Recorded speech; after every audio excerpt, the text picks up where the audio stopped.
Howdy people.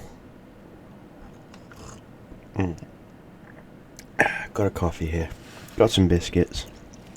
Figured I'd kill some time. I was in the hospital a couple of days ago. My blood O2 levels dropped to like ridiculously low levels.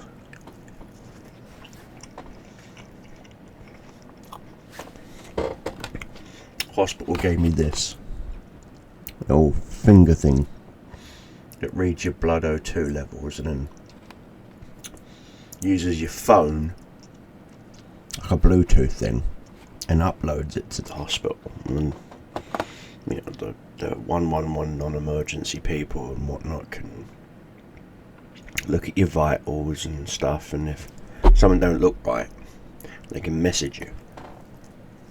Well, they call you on your phone. And that's what happened to me. You're just supposed to check your blood O2 levels. Well, I'm supposed to check them all the time. Now, on my smartwatch,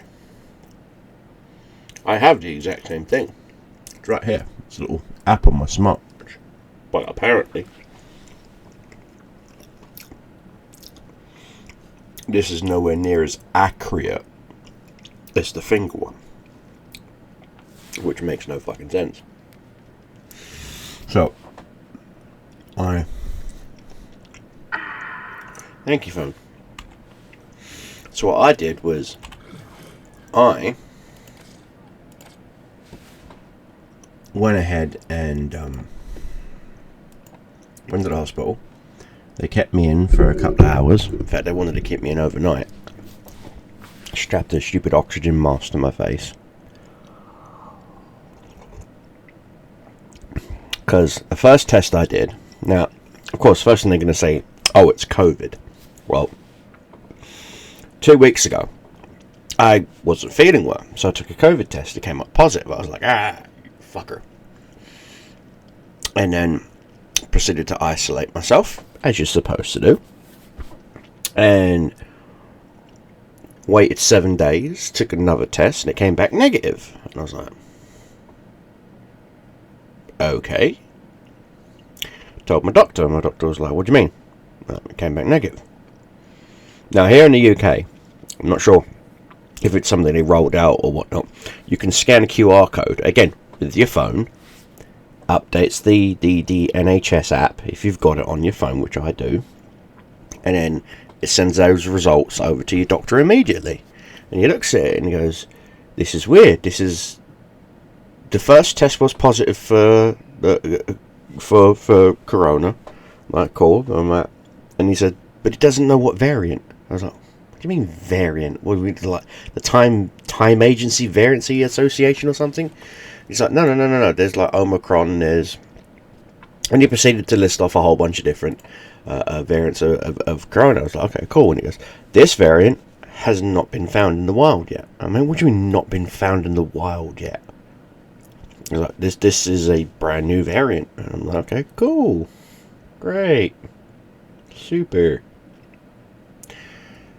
Well, on my second test, like I say, he said, I don't think you had COVID at all. I think this was a false positive. And I was like, that's a thing? And I was like, yeah, there are false positives on everything. He thinks it was a false positive. I was like, okay, cool, great. And I'm like, but I still feel like shit. And I did. And I had this is like my third tub of Vicks Vapor Rub, okay? And this has been very, very, very heavily used, okay? Very, very heavily used. Eucalyptus oil. That's what Vicks Vapor Rub is. Eucalyptus oil in Vaseline. And so, wow, smelling that air is making my ooh. And I was bringing up stuff, but because I wasn't, and this is going to sound a bit gross, so I'm sorry, but when we're sick and we bring up phlegm, 9 times out of 10 we swallow it because it doesn't come up past a certain point. If you look at the human face, okay, so this is your mouth and this is your nose up here. When our sinuses up here fill up, it drains in the back of our throat. This is why we have to do that to bring it up, because we're literally using our air. That's what the noise is. We're using air from our lungs to bring the fluid up over a certain gag reflex point into our frontal part of our mouth. So there's actually technically one hole, but technically there's not. Let me explain. Your mouth is a direct connection to your stomach, okay? But there's a valve in your throat that pushes air towards the back where your nose is supposed to be. So your nose and the back of your throat are somewhat connected, okay, like a little mini weird U shape. Well, there's a valve there, a vulva valve, whatever you want to call it. Not really a vulva, but there's a valve there. And if your nose sinus is draining, it automatically drains into the back and then goes down, and that's what normally causes you to cough and bring up phlegm, because that is literally your nasal seepage, if you want to call it that, going straight down into your lungs. This is why sometimes if you've got a cold, it's advised that you don't lay down to sleep. You sleep sitting up. But problem is, you're still going to get a trickle drain, which sometimes you're going to cough and it's going to wake you up. So no matter what you do, you're fucked. Now, in my last coffee time with Cobra, I explained the two different types of cough medicine. You've got an expirant, which will bring it up, and then you've got a decongestant, which will actually which will suppress your symptoms. Problem with that one is 9 times out of 10, that's what causes pneumonia, because you are literally fighting your body's natural ability or want to bring it up and get it out. So while I was sick, I was constantly coughing and bringing stuff up, and as I was bringing it up, I immediately got rid of it. I didn't swallow it. I didn't swirl it around in my mouth like it's a fucking vintage of wine or any shit like that. I immediately went and spat the shit out. Doing so basically helps my immune system speed up the healing process. Now, at the same time, I did chug a shit ton of orange juice. Okay, I cannot stress this. When you are sick, your body needs proteins. Okay, whether it be simple proteins like vitamin C, or whether it be complex proteins like chicken or beef or meat-based proteins. Yeah, if you're a fucking vegan, fuck you, I don't care. Yes, you can suck on a fucking lima bean if you want, wankers. But the point is, okay, your body craves protein, because the protein is what your body breaks down into energy at that point. Because where you're not moving because you're sick, your body is immediately going to start tapping into your fat reserves. Now, I'm a bit of a portly man, don't get me wrong. I am going to the gym and I have lost a lot of weight. Okay, bear in mind, I've actually lost half a stone since I got sick. I've lost a lot of weight because my body has been burning my body fat. But at the same time, I also ate a lot of chicken. Not that I could taste it, but I ate a lot of chicken. So a lot of chicken breasts, a lot of things of that nature. So I ate a lot of chicken sandwiches. Again, the complex carb. I ate a lot of protein. That's all I need to say. I ate a lot of protein. Now, in doing so, that sped it up. Okay, and I mean, just knocked it out the park. Now, in doing so, it means that my body has fought off this flu season. Period. Yes, I may get a little sniffle once in a while if a new mutated variant comes out, and trust me, the flu does mutate. Hence, that's why people get flu shots. I don't understand why you get a flu shot. A flu shot does not protect you from the flu. Okay, I'm sorry. It does not protect you from the flu. This is backed by medical science. Okay, getting an immunization shot for something as simple as a common cold or a flu does not protect you from it. It just protects you from that variant. It does not stop you from getting sick. Because your body says, no, we're not letting A in, but we're going to let B and C and D and E in. And those are the ones that make you sick. Oh, fuck, I'm sick. And you say, well, stupid fucking... It's not the jab's fault. It's your fault. Because you got it in the first place.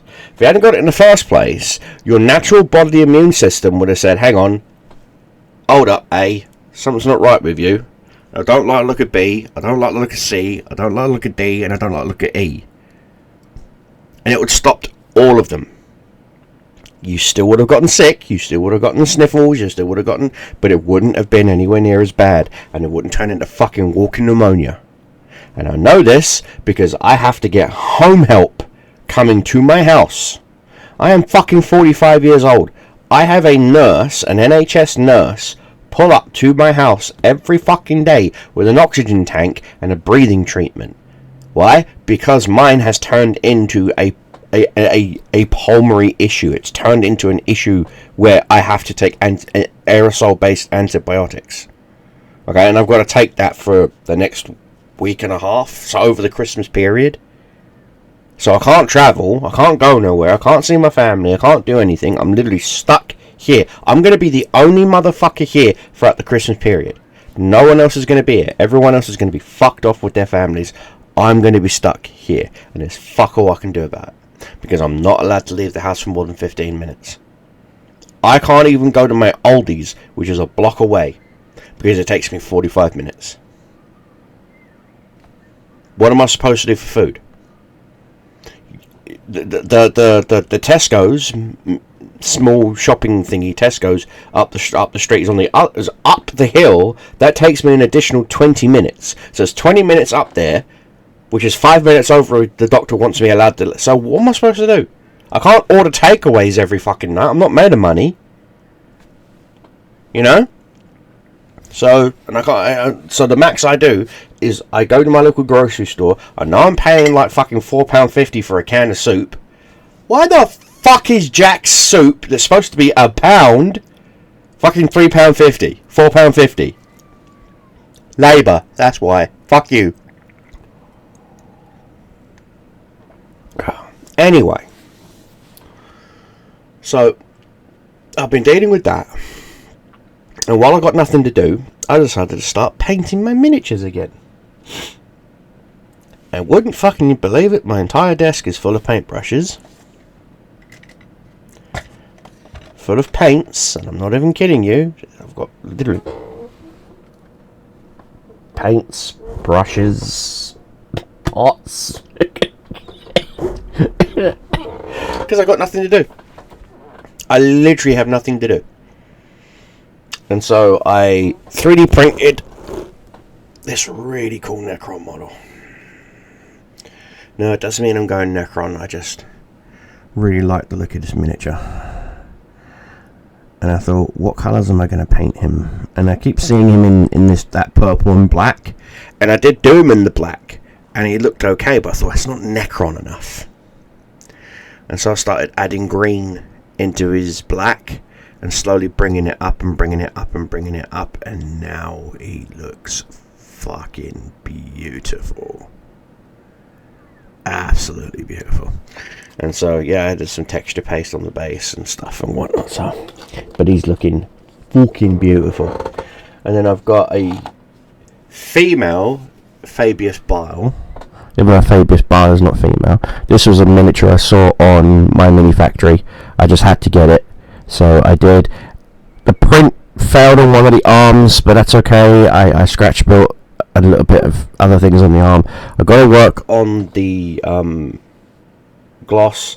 I accidentally hit it with a satin gloss and not a matte gloss, so I've been hitting it with dull coat to try and bring it down. Do not, under any circumstances, buy Humbrol Clear Matte Varnish. I've had this less than a month, and look, what the fuck is that in the base? What the? It's like glue. This stuff is a joke. Don't get it. It was a waste of £8.50.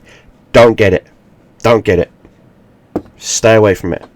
Humbrol, your quality have gone down fucking hill. Your paints are a joke. Your thinners are a joke. Your clear coats are a joke. The only thing you got going for you is the decal softeners. And even then, I'd rather use Microset and Microsol. But my local hobby store didn't have any Microset or Microsol.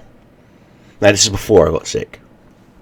I've also got this alternate universe Fabius Bile that I'm going to be printing up. He's part Necron. Yes, that is a Necron leg on Fabius Bile.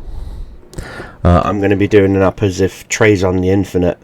Backstory, if you don't really know, in one of the Fabius Bile novels, Trazon the Infinite has a gene stock cache of Emperor's Children gene seed that's pure. There's no sign of taint or corruption or chaos or anything. It's pure gene stock, 20,000 plus.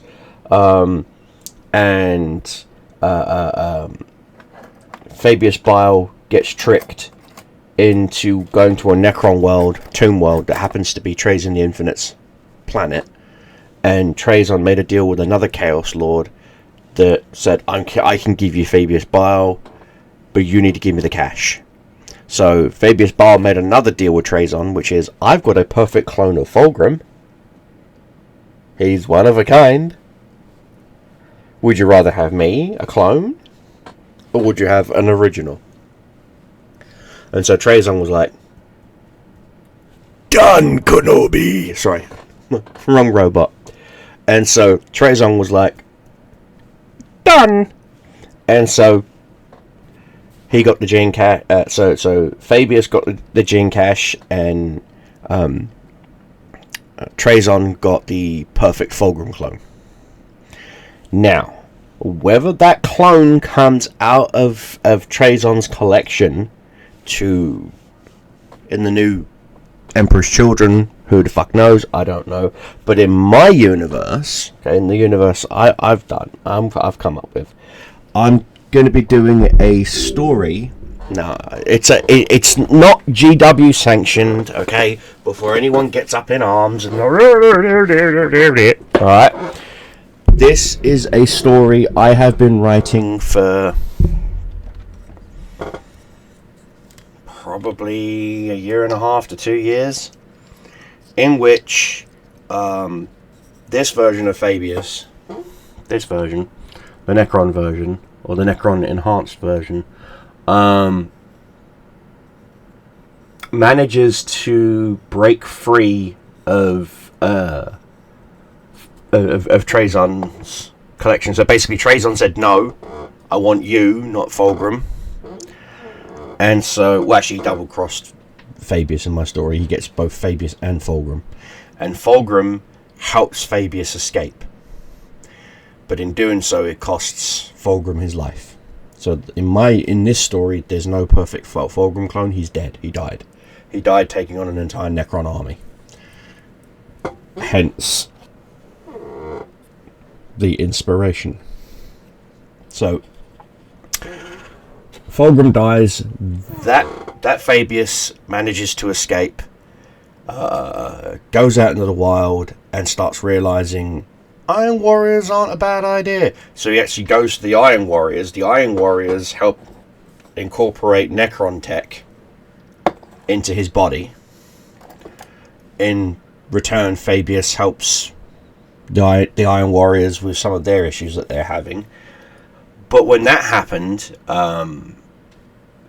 as he was leaving the Eye of Terror, it kind of like a Marvel multiverse thing happens. He falls into the multiverse, the 40k multiverse, if you will, and he gets all clones of Fabius Bile have this Wraithbone thing in their skull. That's like a call to home, so to say. It's exactly what it is. It's a call to home. And that goes off. And my Fabius is like, why am I doing a call to home? You know? So he does a little bit of things and realizes, hang about, that's not my Butcherbird. Butcherbird here is Fabius Bile's Thunderhawk dropship. Okay? That's not his Butcherbird. And it's not. It's someone else's Butcherbird. It's her Butcherbird. Because she also got the same call to home message. Now, this Fabius, okay, comes from a 40k universe where it's only women that are allowed to be Space Marines. Men are not allowed to be Space Marines. Okay? So, you feminists should be fucking happy. She's the feminist swing arc of the whole thing. And no, trust me, she doesn't last long.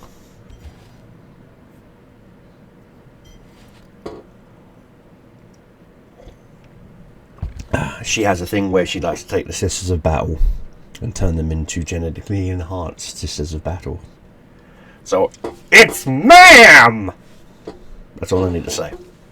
So long story short, a whole gaggle of multi-universe Fabius Biles show up. One Fabius doesn't even have the Trisurgeon. He doesn't even have the backpack. He's just a regular Emperor's Children. No blight, no nothing. They didn't turn traitorous. In fact, they're still loyal. Yada yada yada. No, Slanesh doesn't even exist. The Chaos God Slanesh doesn't even exist in that universe. There's no Slanesh Chaos God yet. So, Emperor's Children are all high and mighty. Oh my God, it's the Emperor! You know, they're all happy. So think loyalist Emperor's Children. And then there's one version of Fabius where he has the same issues as the Blood Angels, and then there's another Fabius that has the same issues as the Space Wolves. Basically, if you can think of every genetic abnormality, there is a Fabius Bile in this story that comes from that has that genetic malform, and they slowly but surely they all appear. They all go to Fabius's main frigate ship. Okay, Fabius has his own frigate ship. They all eventually get there, and one by one, each Fabius Bile kills off another Fabius Bile. Okay, to the point where there's only like 4 of them left. Now, bear in mind, like 40 show up. Okay, so that in each chapter of the book, they go off into pairs of 2, and slowly but surely whittled down one by one. Eventually, there's only like 4 or 5 left. And when they get to the heart of the ship where the Wraithbone is, there's all the cacophony. There's all the and Ramus the Bull, who technically is dead, because he died defending, going to the Eldar Craft world. Ramus the Bull kills the what's his name? The Archon. He kills the Archon, and the Archon's second in command retreats. And Ramus the Bull dies when the big... Anyway, long story short, Ramus is still alive. Okay? And Ramus is sitting there going, the Song of Slanesh is strong in you, and it explains the whole thing. And it turns out that he and the Cacophony opened up the multiverse to bring all these Fabius Biles together to try and rescue the original Fabius Bile, who's actually, long story short, trades in the infinite. Which then gives this guy PTSD. And so he says, hell no! I've got a peg leg. You know what I mean? And so, yeah. It's an interesting story. It's taken me about 1.5 years to get I literally just took 1.5 years of my life and just condensed it down into a few minutes for you. But it's a story I've been writing and working on and sorting out a few things. Yeah, it's a good story. There's even a Black Legion Fabius Bile, which means that's Fabius who ended up going to Abaddon and joining Abaddon, or Abaddon, however you want to pronounce his name, and joining Abaddon, the Despoilers, Black Legion, and becoming his prime apothecary. And so yeah, that's an interesting story. So that guy did not clone Horus, he did not clone Fulgrim, he did not clone Agron, he did not clone anyone. You know, so in fact he is an apothecary. He does, save the globules of his fellow traitor Marines and whatnot. But yeah, he's got his own demons to fight. So to say, quite literally, he's got an actual demon inside him. Long story. Yeah. So anyway, this coffee's almost done. In fact, this coffee is done. So the video's done. But anyway, guys, thanks for hanging out and letting me rant. See you in the next one, guys. Bye.